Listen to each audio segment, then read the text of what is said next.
The next three of these speech habits that we can work on are related to our identity.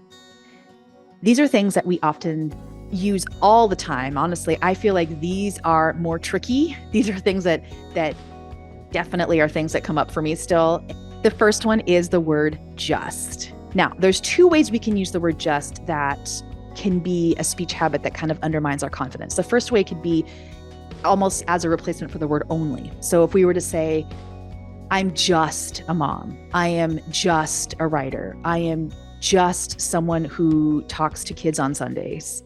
Like, we can definitely use that as a way to just minimize, see, I just said it, to minimize our view of ourselves and our view of God's position that he's given us. Instead of that, we can say, I am. I mean, it's just a really simple replacement. I am a mom. There's power in that versus I'm just a mom.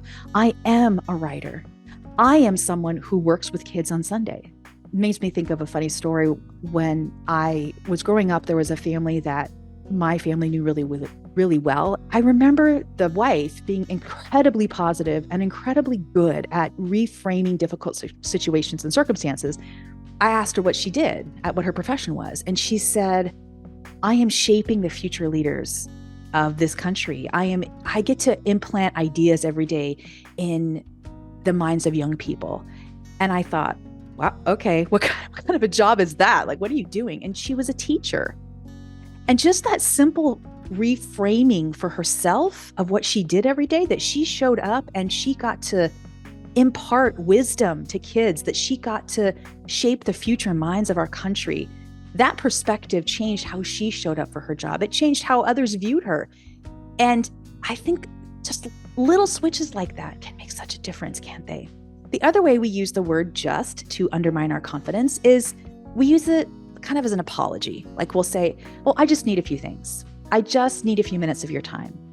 It's just going to be a second. Things like that. You know, I say it all the time too.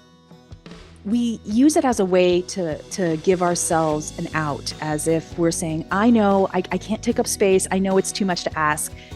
We're afraid of being judged. We're afraid of others seeing us as too much. At least that's how I've often found it to be for me. So when you feel or you see yourself saying that a lot, I'm curious, what might you really be saying? You might be saying it because it's a part of speech that you've used over and over and it's become a habit. But is there more to it? Is there an apology behind it? Is there an undermining of your identity? What could be behind the word just when you use it?